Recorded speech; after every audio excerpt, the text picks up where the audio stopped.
E a vida continua, de André Luiz, capítulo 6, Entendimento Fraternal. Há quantos dias aqui?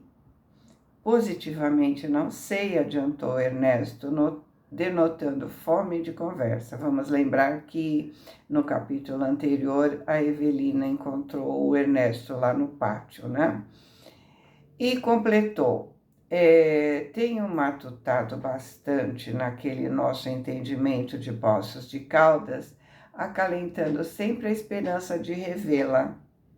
Gentileza de sua parte. Evelina confidenciou a perplexidade em que vivia. Despertou naquela instituição de saúde que desconhecia de todo, obviamente transferida de casa por imposição da família, porque o único fato de que se recordava com clareza era justamente o desmaio em que descambou no tope de uma crise das piores que havia atravessado. E salientou sorrindo que teve a impressão de morrer. Quanto tempo desacordada? Ignorava. Se retornou apenas quando veio a si do sono profundo e sem sonhos, ali mesmo, no quarto do terceiro andar. Desde então, andava intrigada com o mistério que a administração fazia em torno dela própria, uma vez que não obteve permissão para telefonar para o marido. Fantino escutava atencioso, sem articular palavra. Em redor, algumas pessoas se mantinham sentadas ou caminhavam com naturalidade, lendo ou conversando aqui e ali. Rosas, miosotes, jardins, jasmins, cravinas, begônias e outras flores sobre as árvores recordando amendoeiras, ficos e magnólias embalsamavam o ar, extremamente diáfano, puro, né? Com perfume delicioso. Alongados aos comentários que anotava, curioso, Fantine mostrou estranho brilho no olhar e concordou com Evelina. Declarou achar-se em brasas. Revelou que também sofreu esquisita fuga de si mesmo, com a diferença de que isso lhe ocorreu logo após a cirurgia, quando voltava para o leito, segundo acreditava, e registrou aquele mesmo fenômeno de retrospecção a que a senhora Serpa se referia em seus apontamentos confidenciais, no qual se viu repentinamente devolvido ao passado, desde os primeiros momentos de espanto até os últimos dias da infância. Depois dormiu pesadamente, incapaz de se explicar quanto ao tempo exato em que se demorou confuso, inconsciente, tomou acordo de si próprio naquele nosocômio, seria um hospital psiquiátrico, né? 10 dias antes. Também conservava a mesma estupefação perante as normas de serviço ali regulamentadas, porque não conseguiu o mínimo contato com a esposa ou a filha, das quais se despediu no quarto hospitalar, horas antes do trabalho operatório a que se submeteu. Por isso se achava tão inquieto. Ela, Evelina, experimentou o enigmático desmaio no círculo doméstico, aos pés dos entes queridos. Ele, porém, deixou a família em meio da agoniada expectativa, sem que lhe fosse permitido qualquer recurso de comunicação com os parentes. Reconhecia que o estabelecimento de saúde a que se abrigava agora não era o mesmo onde se internou para o tratamento. Chegava a duvidar de que estivesse realmente em São Paulo. O firmamento lhe parecia tanto diferente, a noite e a piscina de que se serviu continha água tenuíssima, embora fosse compreensível que aquela casa tivesse filtros e engenhos especiais para a medicação da água comum. E Ernesto acabou o relatório perguntando: a senhora já foi às termas? Ainda não. Verificará minha surpresa quando for até lá. E admite que irei? rebateu Evelina com um ar brejeiro de quem se via um tanto mais consolada. Perfeitamente. Já ouvi dizer que a hidroterapia aqui é obrigatória. Fantine sorriu significativamente e enunciou, carregando cada palavra de profunda inquietação. Sabe da hipótese mais razoável? Desconfio de que nos achamos com autorização de nossos familiares numa organização psiquiátrica. Nada sei de medicina, no entanto, estou supondo que os problemas da suprarrenal transtornaram nossa cabeça. Talvez tenhamos enlouquecido, entrando pelas raias de absoluta alienação mental. E, com certeza, a segregação terá sido a providência aconselhável. Por que pensa assim? Respondeu, né, a senhora Serpa, muito pálida. Dona Evelina, não me chame dona, insisto em que somos amigos e agora mais irmãos.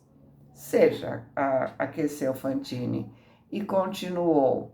Evelina, você verá os aparelhos engraçados com que nos aplicam raios à cabeça antes do banho medicinal. E creia que todos os doentes acusam melhoras gradativas. Desde anteontem, quando fui à imersão pela primeira vez, e me sinto mais lúcido, mais leve, sempre mais leve. Ou seja, ele concluiu que estava no hospital psiquiátrico por conta de ter se desestabilizado pelo problema da suprarrenal e por isso que eles estão isolados. Só veriam os parentes quando melhorassem, né? Então, essa conclusão, primeiro pelo isolamento deles, né? E depois pelo tratamento recebido na cabeça. O problema era suprarrenal e ele estava recebendo tratamento na cabeça. Então, foi esse o link que ele fez, né? Acaso não se vê em boa posição mental desde que despertou? Não tanto. Aflito por notícias dos meus, voltei a sentir agudas crises. Bastava lembrar da mulher e da filha, concomitantemente com a intervenção cirúrgica, e me via quase que de imediato, sob asfixia terrível, a desfalecer de sofrimento. Evelina lembrou a própria experiência, mas silenciou. Sentia-se cada vez mais inquieta. Através do cuidado com que as autoridades respondem às minhas interpelações, estendeu-se Fantine, entendo que se esforçam por me manter em harmonia e tranquilidade. Admito que teremos passado por algum trauma psíquico e que agora nos achamos na reconquista do próprio equilíbrio, o que vamos obtendo muito pouco a pouco. Segundo eu creio, fomos colocados sob terapêutica puramente mental. Ainda ontem, renovei a reclamação de sempre solicitando comunicação com o meu pessoal. E sabe o que a enfermeira de plantão me respondeu perfeitamente, senhora de si?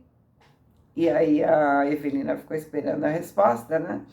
Irmão Fantine, esteja tranquilo.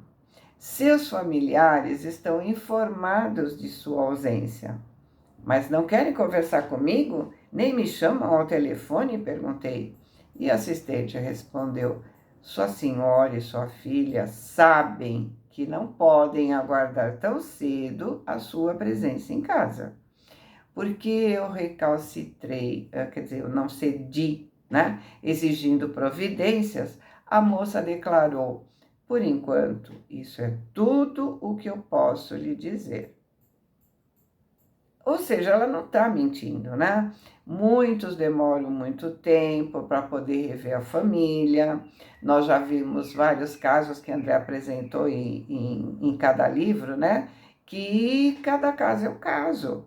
E veja como existe todo um cuidado para que eles saibam aos poucos o que aconteceu. que deduz das suas próprias observações, concluo, salvo o melhor juízo, que estivemos claramente, sem o sabermos, na condição de alienados mentais, sugeriu Fantini, quase novamente bem-humorado. E de certo emergimos agora com muito vagar das trevas psíquicas para o estado normal de consciência. Os médicos e enfermeiros que nos rodeiam estão plenamente justificados quanto ao propósito de nos resguardar contra quaisquer tipos de preocupação com a vida exterior. O menor vinco de aflição na tela mental de nossas impressões do momento, assim penso, nos traria talvez grande prejuízo às emoções e ideias, como ocorre a pequena distorção que desfigura a simetria das ondas elétricas. É possível. Expressiva pausa caiu entre os dois. Após fundo mergulho no mundo de si mesmo, Ernesto rompeu o intervalo. Evelina, quando você entrou na crise terrível de que me fala, se confessou antes? O que o sacerdote lhe disse? Recebeu dele quaisquer conselhos? A interlocutora se assustou perante a angústia com que semelhantes questões eram moduladas e indagou. Oh, por quê? Por quê, meu amigo? Confessei antes do desmaio, sempre que pude. Mas por que procura saber? Para zombar? Fantini, porém, não brincava. Os olhos dele mostravam indisfarçável mal-estar. Não se amofine, pergunto por perguntar, devaneou ele, tamborilando os dedos da mão esquerda sobre o tripé que se erguia à frente. Numa conjuntura perigosa como a que atravessamos, toda assistência é pouca. Lembrei-me de que você tem uma religião e de que ainda sou um homem sem fé. Desculpa. Ernesto ainda não terminou de toda a última frase quando uma jovem, num grupo de 3 que caminhavam a curta distância, se lançou ao chão, como quem foi subitamente acometida por violento acesso de histeria, gritando em meio de manifesta agonia mental. Não posso mais, quero minha casa, quero os meus, minha mãe. Onde está minha mãe? Abram as portas, bandoleiros. Quem é bastante corajoso aqui para derrubar comigo esses muros? A polícia, chamem a polícia. Tratava-se inquestionavelmente de um caso de loucura, mas havia tanto sofrimento naquela voz que os circunstantes mais próximos se levantaram espantados. Uma senhora, irradiando paciência e bondade, exibindo na blusa as insígnias de enfermeira da casa, surgiu de repente, abriu caminho no grupo de curiosos que começava a se adensar e inclinou-se, abraçando maternalmente a menina revoltada, sem o mínimo impulso à repreensão. Ergueu-a, notificando com inexcedível brandura: Filha, quem lhe disse que não voltará à sua casa? Que não reverá sua mãe? Nossas portas ficam abertas. Venha comigo. Irmã, suspirou a jovem repentinamente asserenada por aquelas mãos fortes e boas que a abraçavam. Me perdoa, perdoe-me. Não tenho razão de queixa, mas estou com saudades de minha mãe, sinto falta de casa. Há quanto tempo estou aqui sem qualquer dos meus? Sei que sou doente, recebendo o benefício da cura, mas por que não tenho notícias? A assistente ouviu calma e apenas prometeu: você as terá. Passando em seguida o braço carinhoso acima dos seus ombros, concluiu: por agora, vamos ao repouso. A menina, como quem surpreendeu na benfeitora alguma recordação de calor humano, de que sentia a acentuada carência, encostou a loura cabeça ao peito que lhe era ofertado e se retirou soluçando. Evelina e Ernesto, que haviam acorrido para o auxílio possível, contemplaram o quadro entre aflitos e magoados. Em ambos, a sede de esclarecimento. Que dedução recolher da súplica chorosa da doentinha atribulada pela ausência do ninho doméstico? Que hospital era aquele? Um pronto-socorro para alienados mentais? Um hospital destinado à recuperação de desmemoriados?